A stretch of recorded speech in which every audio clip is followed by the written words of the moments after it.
Okay, I feel called to do a card reading for ex-evangelical Christians who are feeling a little bit lost or seeking.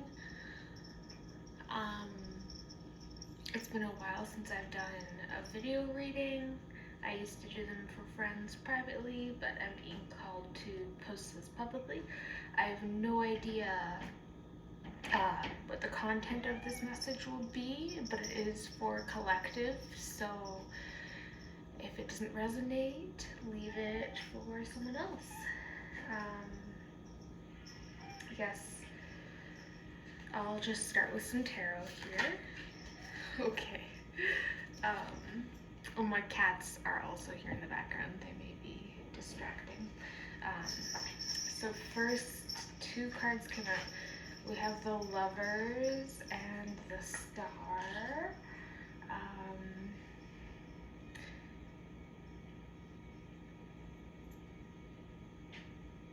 Yeah, so right away that tells me you're someone passionate.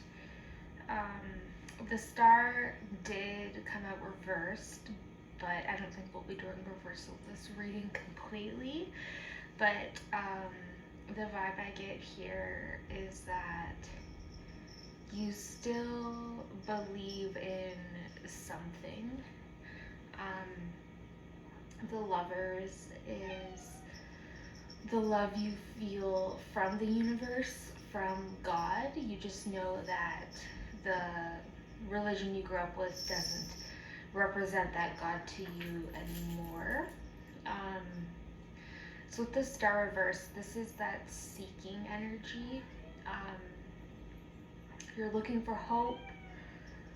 You are looking for, like a North Star, a guiding star. Something about this also reminds me of Mary and Joseph.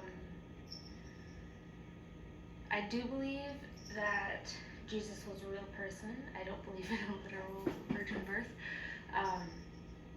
But spiritually, symbolically, Mary was a virgin in the sense that she was humble and knew that she would be raising someone who would change the world, and she was very special because of that. But the virgin essence is about humility. It's like like the parable of the soil. The good soil is virgin soil, or like if you think of the sign Virgo,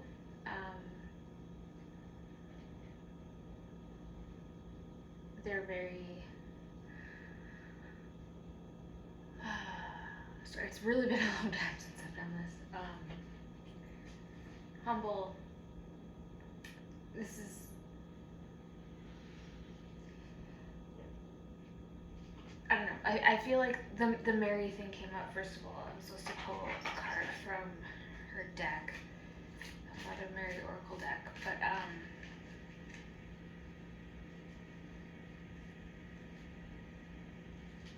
yeah, something about the importance of Christmas, because Mary and Joseph, and then the star like over top of the manger. Something about your connection to the Christmas story and how beautiful you think it is. You don't have to let that go. Is all I'm hearing. You can still find meaning in the Christian rituals you used to practice. You just don't have to associate yourself with those people anymore. Even though you're getting guidance from a tarot reading, you don't have to embrace other forms of spirituality. You can still be culturally Christian, and that can be okay. I think you're supposed to just embrace where you are right now. Like, you don't need direction in order to know that the love you feel is genuine.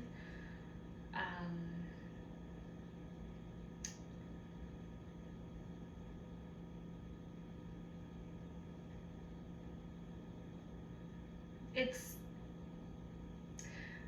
this is also cheesy, but in certain chip flicks, it'll be like, oh my god, this person isn't at all who I thought they were.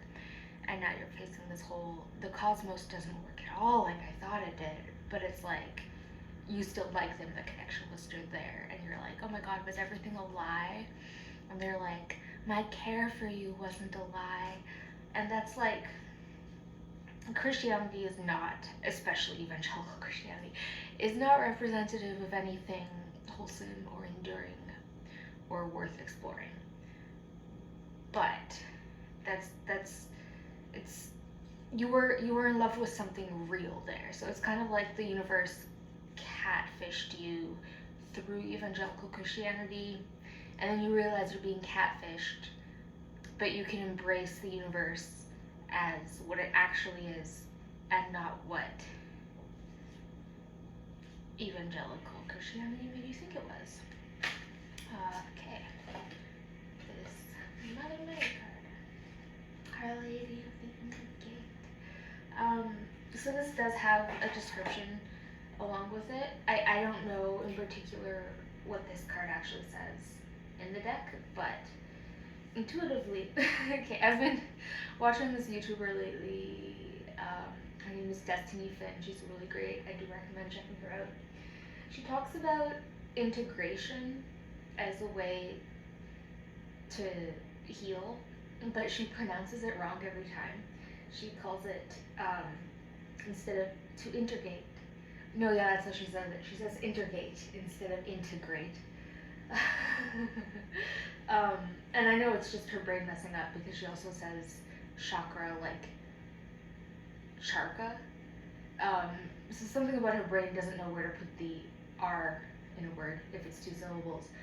But intergate in particular holds some symbolic meaning for me because integrating our fractured selves, I imagine it being separated by gates in the mind. Like in Super Mario Party when he's walking around and then he can go into the paintings and out of the paintings, and it's like our mind is that, and then we can go in and out of identities, memories, all these things that were made up. We can take multitudes, right? And all this is saying for you is that your guidance is inside. Whatever goodness you found in evangelical Christianity while you were there is still within you. You're not losing that just because you're disowning the group and the dogma. You were all the goodness in it, you were just projecting onto. You were using the Bible, the preaching, the whatever evangelicalism was for you. You were using that as a mirror for you to project your true inner wisdom onto.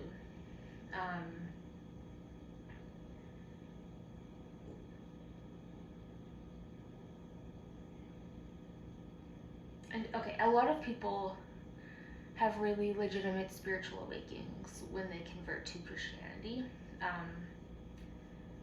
When they are baptized, they have real experiences with God or source or whatever you want to call them.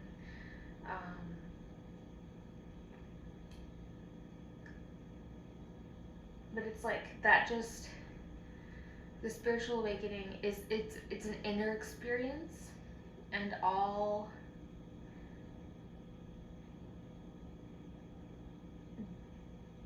words are hard.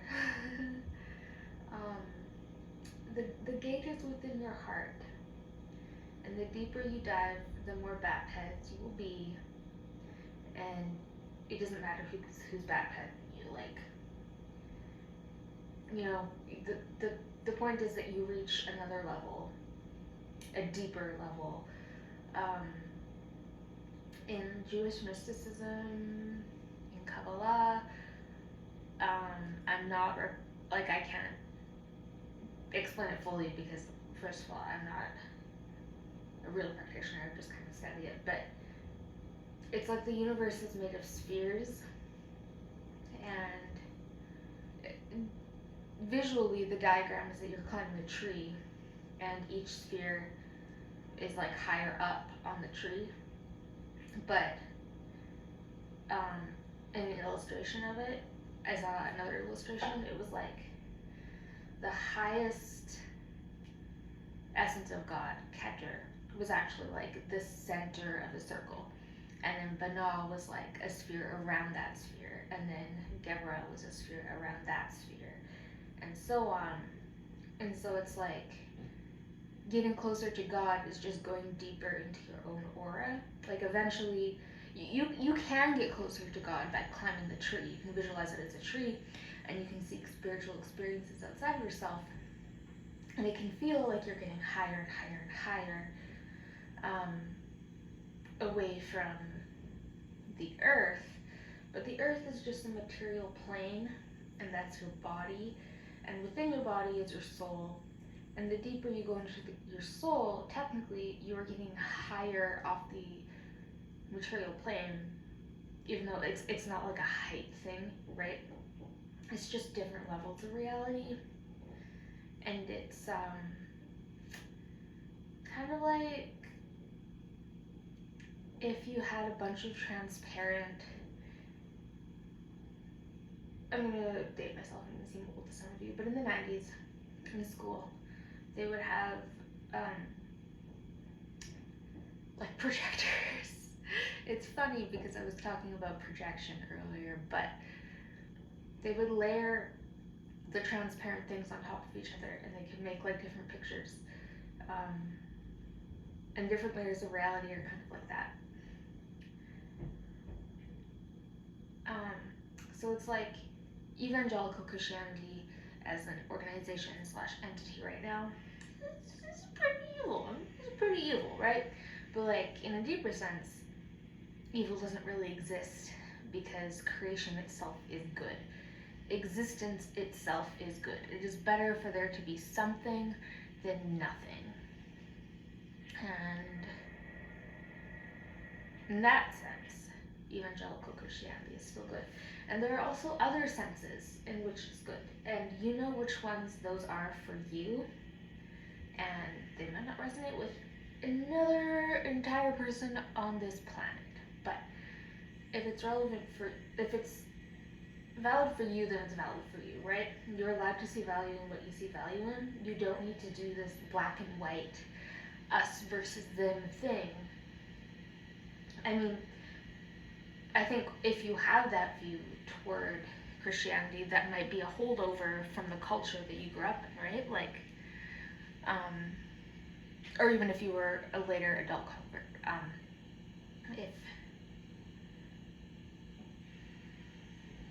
if you need to see the world as good versus bad, us versus them, that's like a lower level of thinking. Don't get me wrong, it is absolutely important to be aware of which groups are oppressed and which groups are privileged, especially if you are one of the oppressed people. But it's also okay to transcend that sometimes. Be aware of as many levels at once as you can, for as much as you can. And that takes distance and observation. And like really knowing yourself. Meditate and observe yourself, and the more you observe yourself, the more you realize you can't be the thing you're observing, at least not at the deepest level. So it's like, you know, when you look in the mirror and then you hold up another mirror behind you, and it makes like an image of an image of an image of an image of an image, like on for infinity. That is your psyche. So when you meditate, you observe yourself observing yourself, and then you observe yourself observing the observation, and so on. And as far back as you can go, eventually you will lose all sense of self. It's kind of like being on psychedelics. Psychedelics can get you there faster. It will also feel like a bigger deal, but you don't need psychedelics to get there, and you don't need the sense of excitement for it to be valid. eventually you reach a point where you lose all identity, and that's truly being in the moment, and that is your true self. But that's when you realize, like, you're not really you, you're just one point in time where the universe is seeing itself, right? Because once you step back far enough, you become the universe again. And then you kind of remember why you wanted to be an individual in the first place. But you have to get there in order to see the value. If you've ever read C.S. Lewis's Pilgrim's Regress, in order to understand the context for that, you have to be familiar with the Pilgrim's Progress, which was a super old book. I don't know exactly when it was released, like 1915, 1920, maybe earlier, I don't know. But it was just a little Christian journey, very archetypal. A little boy goes on an adventure and meets Jesus at the end, and it's beautiful. C.S. Lewis, it was an allegory for the Christian walk. So C.S. Lewis wrote this book called The Pilgrim's Regress, which was an allegory for his Christian walk. And he was born Protestant, whatever he was born into. I think he was born into a Christian family. I don't know if he was Protestant or Catholic, actually, but he ended up Protestant. But the book is about he wants to get to a castle. And so he goes on this long adventure and meets a bunch of people, and they all represent the different philosophies he learned about during his life. And in the very end, he sees the castle and realizes, oh, that's where I started. That was my home in the beginning. And then he had to go backwards and go all the way back around.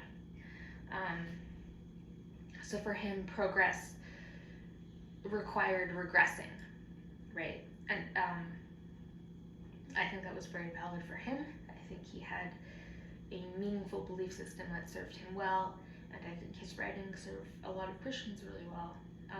Someone doesn't have to have perfect beliefs in order to have been a good person. The product of your time excuse doesn't count when, I don't know, don't idealize people in general, right? But I'm saying, like, some people really just were products of their time. Like, the main contribution to humanity that they gave was disconnected from the other problematic beliefs they had.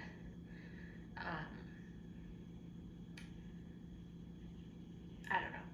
Maybe that one will land. Maybe it will with some people. But let's pull one more card. I seem to have lost my train of thought. This is my Cherub Angel deck.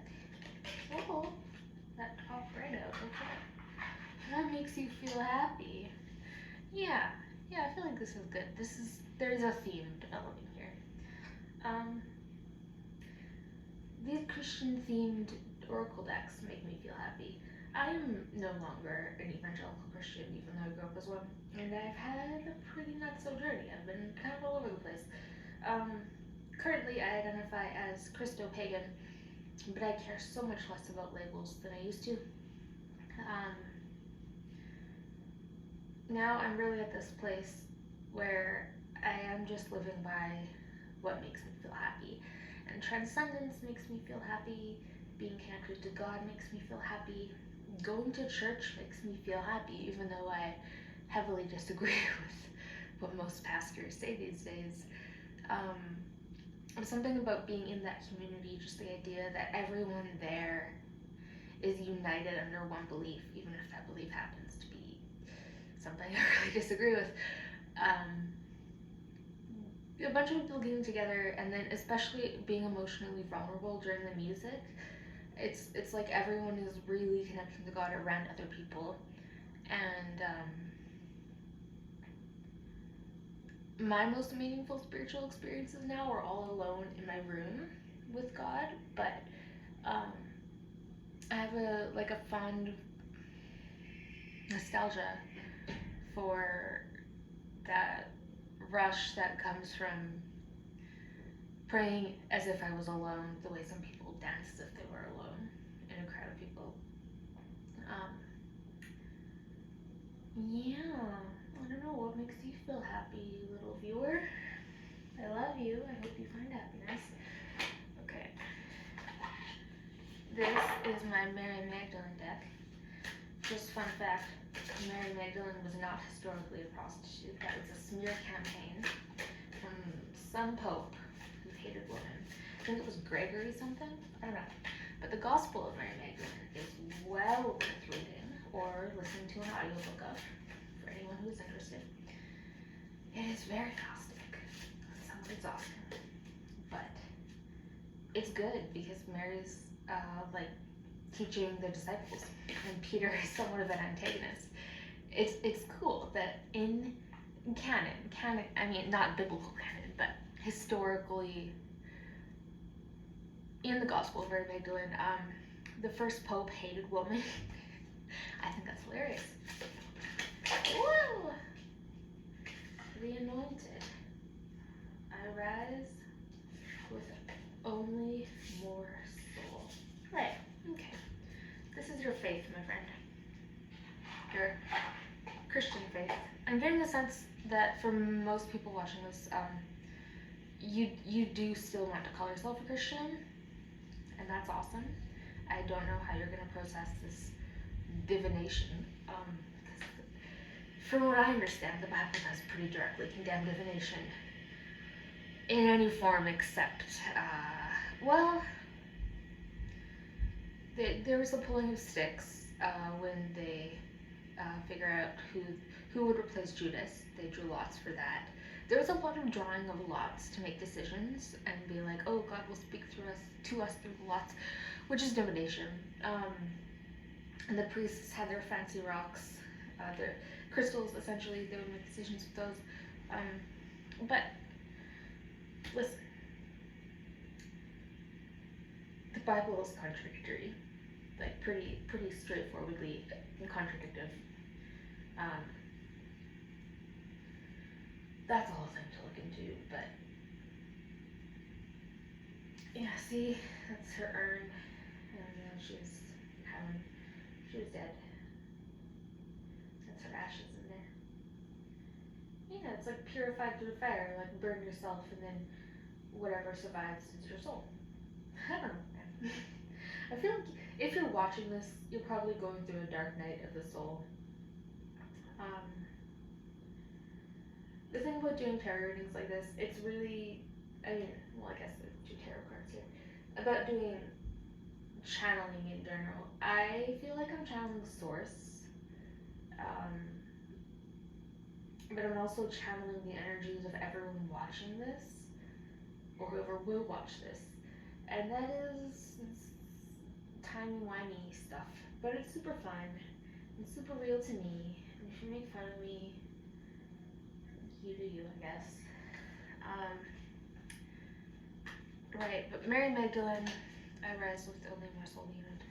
Yeah, man, okay. So part of what you may be grieving right now, having had your faith broken. I get the sense that you're watching this like right in the shadow of being brokenhearted. Like, I feel like there's a lot of people, specifically because of MAGA in America. I'm not American, just write that down. But a lot of people are leaving Christianity or leaving evangelicalism, some Christianity, but because of how the guy who's in charge at this time has been behaving, and how everyone thought he was the anointed, and he's not, clearly. Or if he is, that suggests some things about the one who anointed him that are a little disappointing.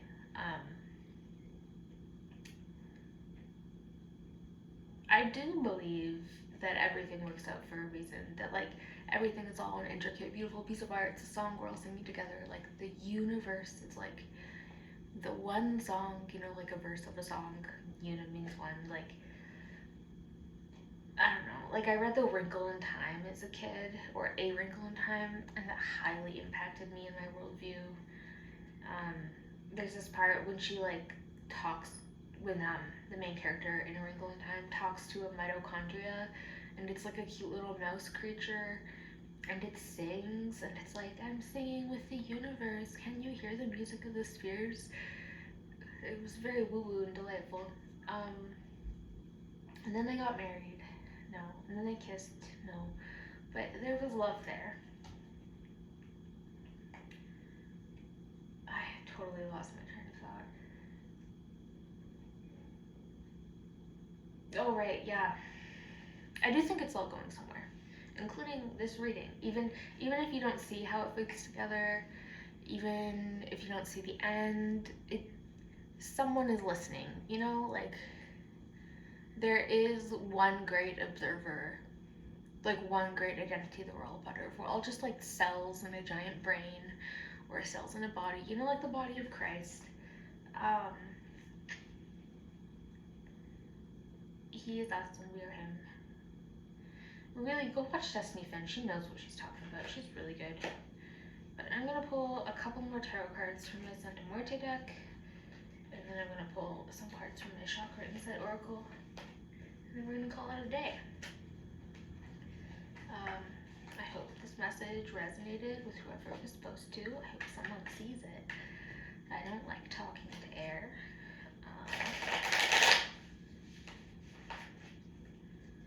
And a couple more cards from the Spirit of Death. Whoa!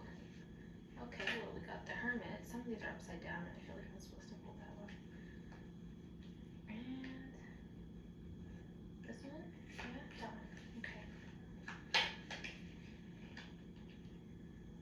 Okay, we're just doing all the cards on the come up.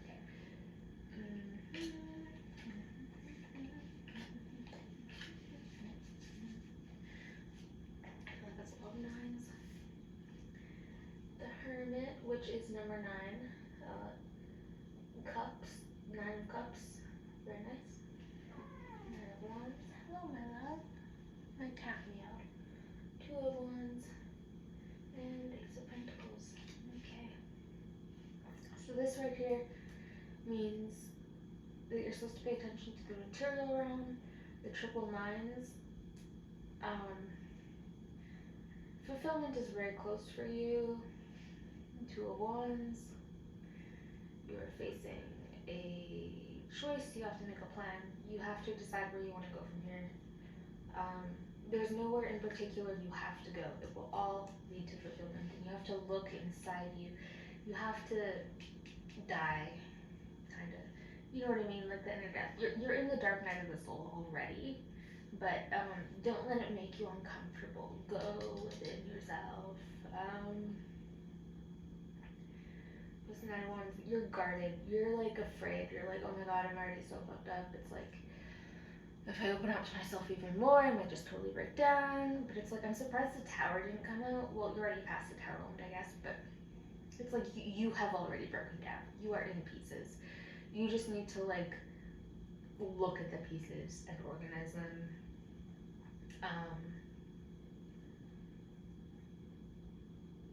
I do think it's really interesting that like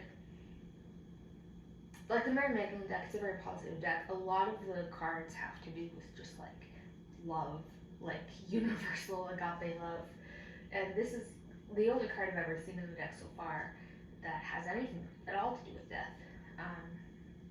Like even Jesus' death on the cross. In the mythology associated with the cards, Mary Magdalene and Jesus were together. That's not in her gospel, but I do think it's true. Intuitively, I'm like, yeah, that resonates. But like, okay, so I think you're supposed to be like soul searching because you lost the reason for your anointing, which you thought was evangelical Christianity. You thought you were meant to like save souls. But you're supposed to be looking at like, what are you passionate about? What makes you feel happy? What is your inner purpose that's guiding you and always was guiding you, even though you called it Jesus or the Christian God, and you might not be calling it that anymore. It's that same thing that's still guiding you. You haven't lost that string. You can never lose that string. You might not complete it. in this life, but you know, like, if you don't, that's your choice. That is like a-okay. I cannot emphasize enough how a-okay absolutely everything in the world is, even the giant orange man. Like, I know it's so awful, but it's like, the awfulness is part of the song, and it's like, it's not just a song, it's people's lives. Like, this is real life. Like, yes, it is. And that's part of what makes it beautiful to me. Maybe I'm just the saddest, you know, maybe I don't care about everything that I feel like I care about. Like, I'm a very passionate person. I post non-stop on Facebook all my liberal propaganda bullshit, and my family hates it. I'm very, very passionate about making the world physically a better place. But I don't think I would have the emotional, like, fortitude to do that if I didn't think that, like, it didn't matter in the end because it was all gonna work out anyway. Like, it takes the pressure off for me to think that if I don't help someone, I mean, first of all, back when I was an evangelical Christian, it was like, there was so much pressure to save souls because, like, you could be the difference between this person and knowing Jesus. I came from more of a background that heavily emphasized free will over God's plan, in a sense. It was like, well, obviously God will put it in the end, but, you know, he really gives us free will, which means that if we don't do what he wants, some souls will be lost that wouldn't have been lost. I don't think that anymore. I mean, obviously I'm fully heretic at this point, but I believe everyone goes to heaven. Not that I necessarily believe in a Christian heaven anymore, but, like, even if I did, I would still think that everyone goes to heaven. You know, I think some people have to go through purgatory for a lot longer of a time than others, but also time is fake. So, in another sense, everyone gets to heaven in the same instant. And in another sense, we're all already in heaven because reality is layered like cake. Nothing is real. It's the Matrix, you know, we're all just here, but at the same time, we're here for a reason, and we're supposed to think it's real. But we're also, there's some suspension of disbelief that we have willingly subjected ourselves to in order to make a difference in this world the way we're supposed to. Who knows why? No one really knows why. Because we want to. Because we're all one and we want to. Okay. Yeah. So you're supposed to be doing the self-reflecting. You're supposed to die and, like, watch yourself burn. Observe meditation. Watch yourself change. Watch yourself grieve as you watch yourself change, but then watch yourself grieve. Right? You're just supposed to be, like, unfolding the layers of your ogre onion. Right? I don't know. Like, when you were a Christian, there was this idea that, like, you had a sin nature, and then Jesus covered you. So at a certain point, you didn't really have to do the self-reflection and work on yourself because you were sinful deep down and you wouldn't be perfect until you got to heaven anyway. And you just had to enjoy time with Jesus and take as many people with you as you went. But there wasn't really a point in, like, becoming righteous, since you were already seen as righteous because you were covered in the blood of Christ. Like, Protestant Christianity is very faithful works. If you come from one of the more liturgical backgrounds, there is more of an emphasis on being good, but it's, like, covered in shame, where it's more about beating yourself up for being bad than it is about actually accepting yourself and putting in the work to love yourself and become good. Like, there's this quote, you can't hate yourself into a person that you'll love. You can only love yourself into a person that you'll love, which means you have to love yourself already, which means you have to already see yourself as lovable, which is where the blood of Christ comes in. Because you can't become forgivable until you're already forgiven. And you have to love yourself or you won't get better, and you have to get better because you have a calling to attend to. And that calling can be whatever you want it to be, but you have to go somewhere. You have to have a journey. Even if your calling is just to be like Mary, just raise a really beautiful, good child who will change the world. Or just raise a good child who won't make the world worse. Or just raise a child. Just put more love into the universe, even if that child does absolutely nothing. They're born with some kind of congenital heart disease and they die at 3 years old. Like, loving people is never wasted because that puts love energy into the world and the world needs that. Maybe your calling is to get a terminal illness and have a bunch of people feel bad for you and unite together so that they can take care of you while you die, and that makes the world a better place. Like maybe your calling is to fall in love really hard.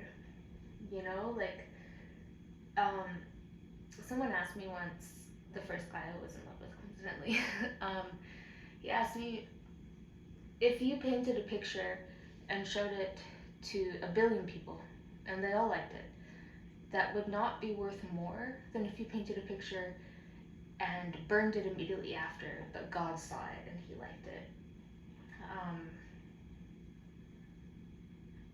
That's kind of what I'm saying here. Like, if a tree falls in the forest and no one is there to hear it, doesn't make a sound, it's a trick question because God is always there to fucking hear it, right? Like, you see everything you do.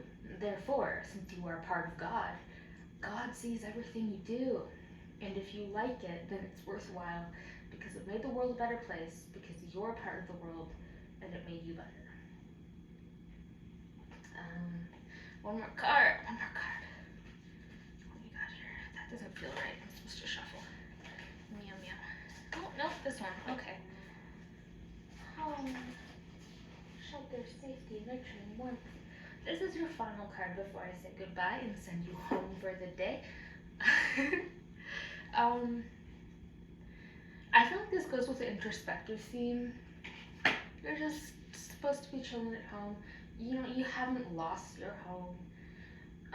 Even if you have been kicked out, you are at home in your body. You are at home in this world. You are grounded in the earth. It's currently summer where I live. Rest. It's giving rest. The hermit is asleep in his coffin. You can relax and suffer in peace. I feel like that's what it's saying. All right. Love you.